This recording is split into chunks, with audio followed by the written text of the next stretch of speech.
No mundo de hoje já não é possível falar apenas uma língua. Por isso, quando se quer aprender uma língua estrangeira...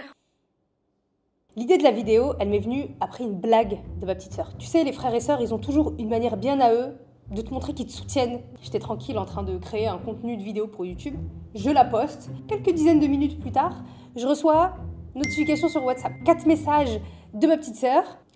Voilà ce qu'elle m'a envoyé. 今日の世界では、もはや一つの言語だけを話すことは、por eso, cuando se quiere aprender una lengua extranjera, lo mejor es empezar 不妨从一门与你的母语相近的语言开始，尤其是一门很显然，我说的就是英语。Ça, elle l'a fait avec une IA qui s'appelle Rask AI, que je connaissais pas du tout. Première réaction, bien évidemment, j'étais morte de rire. Deuxième réaction, j'étais fascinée. Je les ai regardées une bonne dizaine de fois. J'étais subjuguée par l'évolution technologique et la capacité de ces IA à transformer ce genre de vidéos. Et la troisième réaction, c'est que je me suis inquiétée. Je me suis pas inquiétée sur l'existence de telles intelligences artificielles. Au contraire, moi je suis fascinée que des humains puissent créer de tels outils, je trouve ça génial. Mais je me suis inquiétée pour autre chose. Mon inquiétude, elle s'est portée sur les répercussions de l'existence de telles intelligences artificielles sur notre envie d'apprendre des langues étrangères. Et ça va être la thématique de cette vidéo avec une question ô combien importante pour la suite de notre existence. A-t-on encore besoin d'apprendre des langues étrangères? C'est une question qui est super importante dans l'époque dans laquelle on vit, l'époque où on cherche à tout optimiser, tout automatiser pour nous rendre la vie plus simple. Et la question, elle se pose aussi pour les langues étrangères. Donc reste avec moi et on va répondre à la fameuse question et on va se demander si les LV1 et LV2 vont disparaître ou pas des futurs programmes scolaires. C'est parti.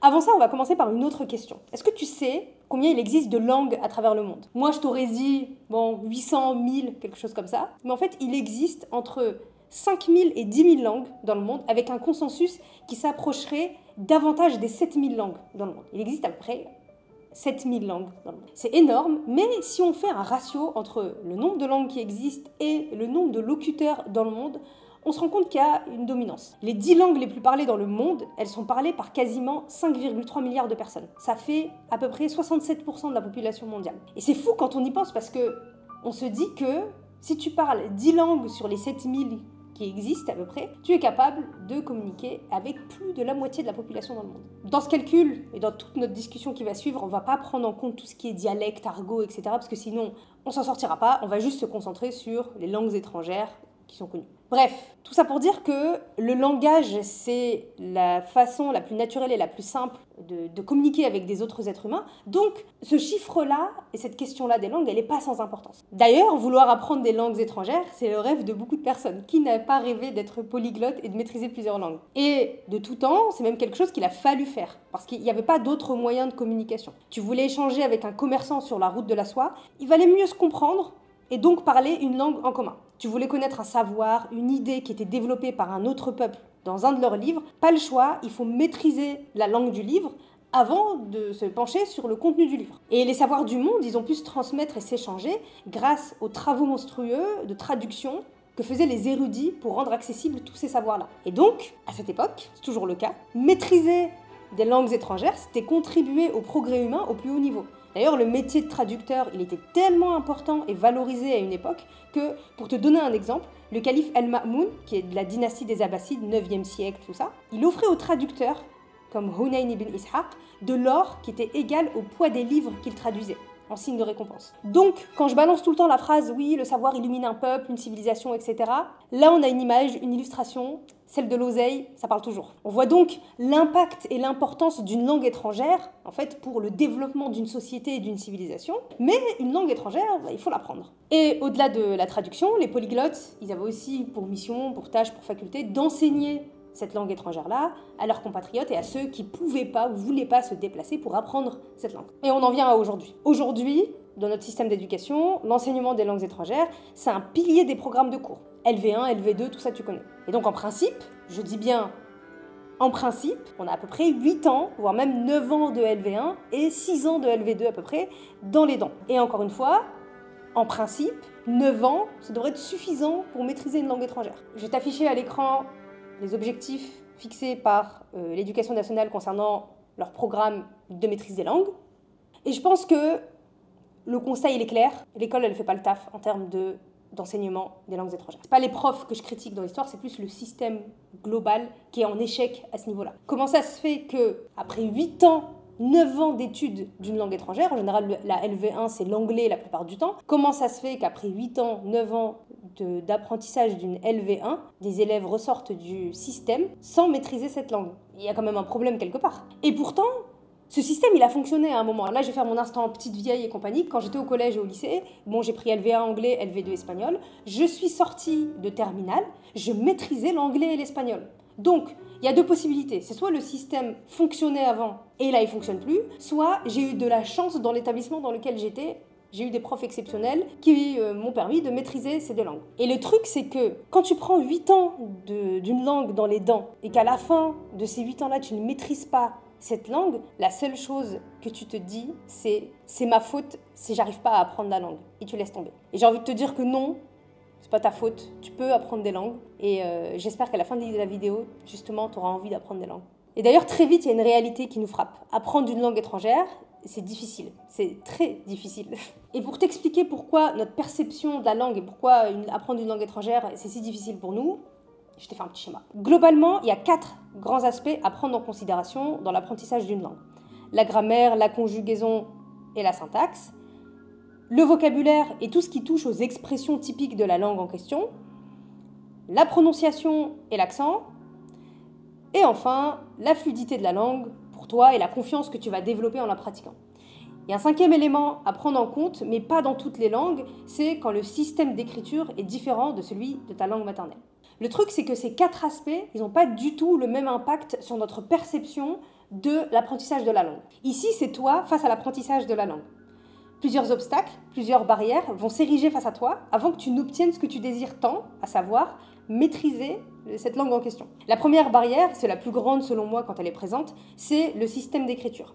Pour beaucoup, c'est une barrière qui est quasiment infranchissable. Se dire qu'on apprend une langue avec un système d'écriture qui est différent, ça nous paraît beaucoup plus compliqué que n'importe quelle autre phase de la langue en question. Alors que la grammaire chinoise, elle est beaucoup plus facile que la grammaire allemande. Mais on va plus facilement se diriger vers l'allemand parce que l'alphabet, le système d'écriture est quasiment similaire à celui du chinois. C'est dire à quel point cette barrière et notre perception de cette difficulté est importante. La deuxième barrière, c'est celle de la grammaire et de la conjugaison. Et c'est vrai que c'est dur parce que toutes les langues n'ont pas la même complexité en termes de grammaire et de conjugaison. La construction des phrases est complètement différente. Par exemple, en allemand, le verbe il est à la fin, en arabe, le verbe il est au début. Donc il faut penser la langue d'une autre manière que notre langue maternelle. Et ça, c'est vrai que c'est dur. Le troisième obstacle, c'est le vocabulaire. En vérité, on peut souvent se débrouiller dans une langue avec beaucoup moins de mots que ce qu'on imagine, mais il n'empêche, quand on sait qu'il existe une dizaine de milliers de mots dans une langue, ça refroidit tout de suite. Et puis le vocabulaire, quand on ne l'utilise pas, on l'oublie. Donc il faut le réapprendre, le remémoriser. Bref, flemme. Le 4e obstacle, et là ça commence quand même à être des obstacles beaucoup plus facilement franchissables, c'est l'accent et la prononciation. Et souvent, c'est une question de confiance et de ta peur ou pas de te ridiculiser ou de faire des erreurs devant les locuteurs natifs. Mais ça, en vrai, on s'en fout. Si tu parles avec quelqu'un et que la personne, elle se moque de toi parce que tu fais des erreurs, en vrai, t'as juste plus envie de parler avec cette personne-là. Et c'est ça que tu dois avoir en tête. La prononciation, ça peut aussi se comprendre dans certaines langues parce que dans certaines langues, t'as des sons qui n'existent pas dans ta langue maternelle. Par exemple, en arabe, t'as les sons gutturaux comme le a, le qa qui n'existent pas en français.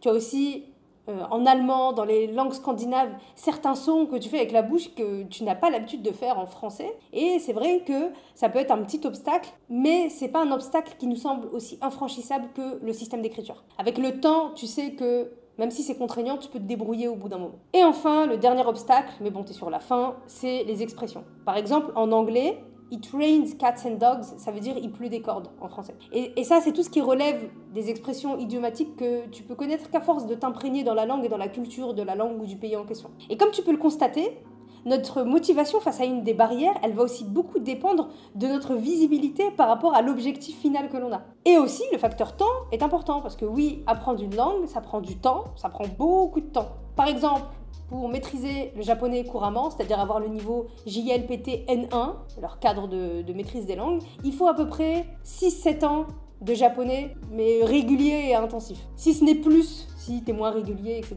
Donc c'est beaucoup de temps. Et aussi, tout dépend de où on démarre, c'est-à-dire de notre langue maternelle. Forcément, on a beaucoup plus de barrières et d'obstacles du français vers le japonais que du français vers l'anglais. D'ailleurs, on va faire une petite pause et on va parler de l'anglais rapidement. L'anglais, c'est devenu aujourd'hui la langue de référence dans le monde. C'est la langue des affaires. Et au-delà de ça, c'est la langue des échanges humains dans le monde. Tu t'en rends encore plus compte quand tu es touriste, quand tu es étudiant étranger, quand tu es face à un touriste qui ne parle pas la même langue que toi et que vous n'avez pas de moyens de communication en commun. Le premier réflexe, c'est de parler l'anglais. Et c'est la même chose quand tu vas dans des pays qui sont beaucoup plus proches géographiquement, type Pays-Bas, Finlande, Islande, Allemagne, etc. Mais eux, Msakin, c'est parce que personne veut apprendre leur langue. Bref, tout ça pour dire que quand tu vis dans un monde où il y a une prédominance pour une langue en particulier, forcément ta stratégie, ça va être d'apprendre cette langue-là parce qu'elle va te faciliter beaucoup de choses dans le monde dans lequel on vit. Et t'as raison d'ailleurs. Mais le problème, c'est que apprendre cette langue se fait souvent au détriment des autres. Et c'est là que entre en jeu notre fameux antagoniste, les intelligences artificielles. Ça date pas d'hier, il existe depuis l'avènement d'Internet beaucoup de sites et de plus en plus d'applis qui tournent autour de l'apprentissage des langues. Je pense notamment à Babel, Duolingo, Rosetta Stone, etc., etc. Ces applis, elles comptent des millions d'utilisateurs dans le monde avec une seule mission, faciliter l'apprentissage des langues étrangères à tous. Et plus récemment, on est passé à un autre niveau, les IA. Les IA qui traduisent directement le contenu de la langue source vers la langue cible. Pourquoi se casser la tête à t'enseigner cette langue si je peux te proposer une IA qui fait le travail à ta place? On se retrouve donc avec des IA de plus en plus performantes, vraiment impressionnantes, et qui commencent petit à petit à envahir certaines sphères de notre quotidien. Et pour moi, l'exemple le plus flagrant, c'est YouTube. YouTube où tu peux cliquer sur des vidéos de Marcus Brownlee ou MrBeast qui parlent anglais et qui sont doublés par des intelligences artificielles dans d'autres langues. Soit dit en passant, le résultat à l'oreille, il est affreux quand t'as l'habitude de les écouter eux, mais bon, ça c'est une autre histoire. Soyons clairs, j'adore les jugements à l'emporte-pièce.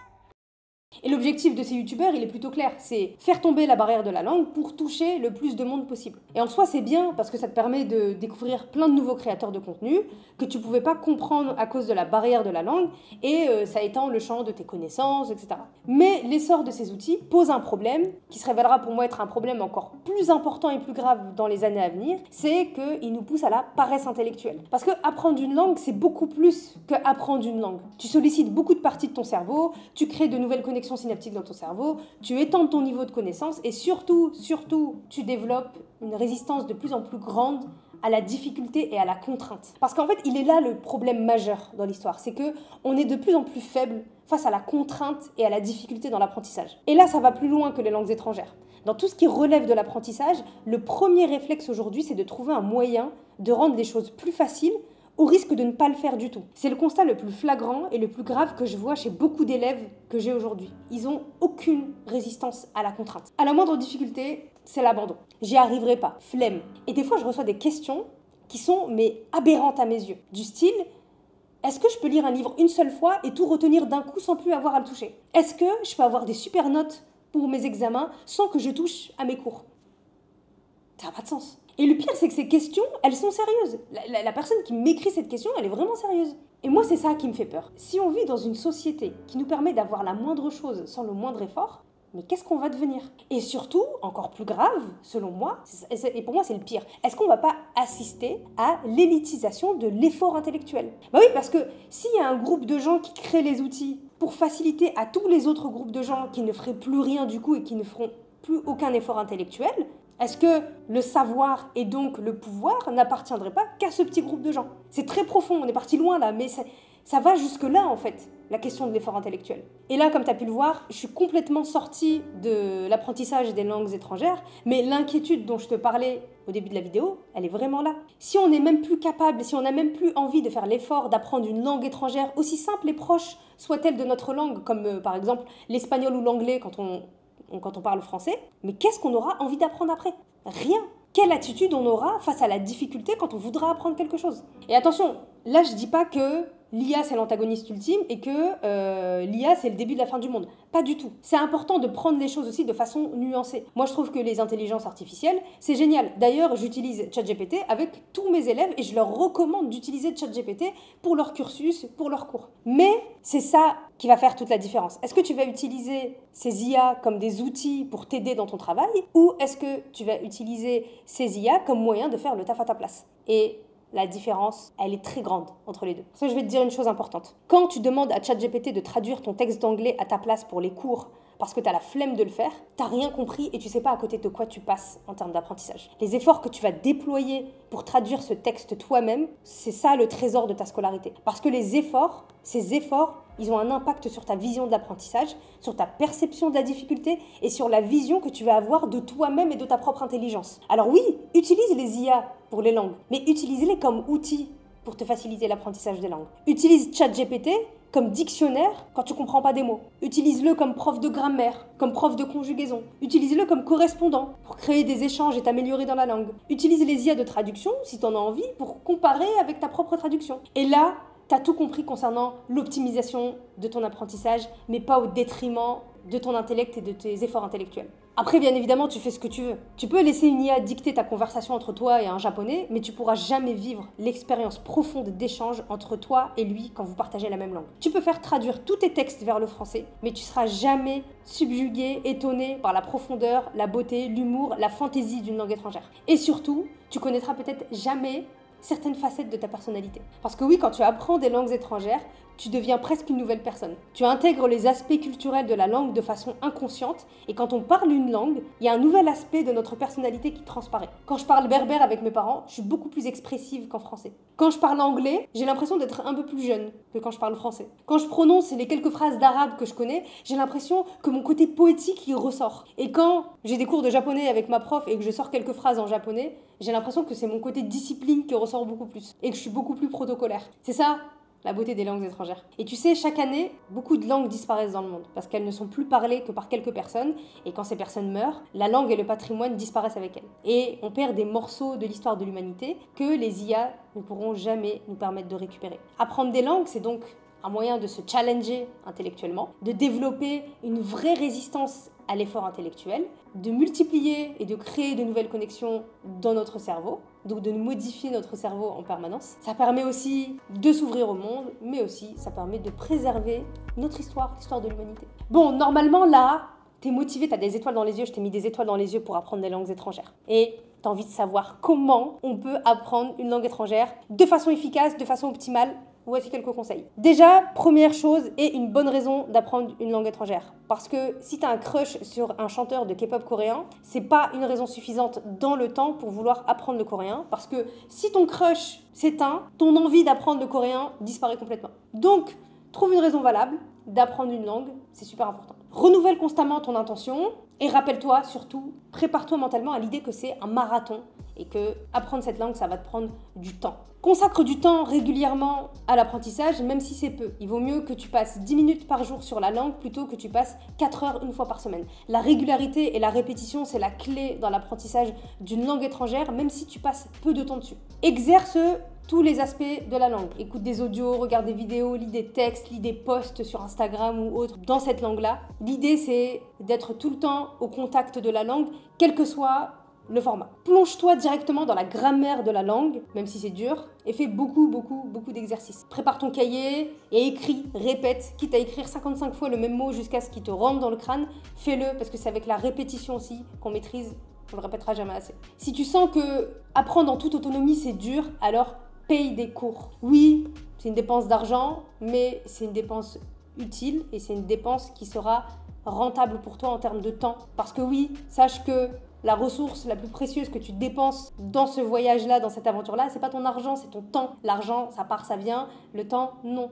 Donc, si tu ressens le besoin d'avoir un suivi et d'avoir des cours, prends des cours. Et enfin, bien évidemment, parce que c'était le sujet de la vidéo, utilise tous les outils qui sont mis à ta disposition sur Internet et toutes les IA possibles et imaginables pour t'accompagner dans cette aventure de l'apprentissage des langues. Tu peux utiliser ChatGPT pour créer des conversations dans cette langue-là et donc te forcer à t'exprimer dans la langue. Tu peux utiliser Quizlet ou Anki pour créer des flashcards pour le vocabulaire, pour le revoir de façon régulière. Tu peux utiliser YouTube pour regarder plein de vidéos dans la langue et donc t'imprégner et t'immerger dans la langue et te forcer à écouter et à comprendre. Bref, les outils aujourd'hui, c'est une aide qui sont hyper précieuses dont il ne faut pas se passer et s'en passer, pour le coup, ce serait aussi de la bêtise. Et pour finir, j'ai quand même envie de rappeler que c'est quand même l'intelligence humaine qui a permis de créer ces outils-là pour nous faciliter l'apprentissage. Donc, l'existence de ces outils, elle démontre quand même l'étendue de l'intelligence humaine et tout ce qu'on est capable de créer, de produire et de développer. Et c'est ça qui est magnifique. Et ce serait donc le comble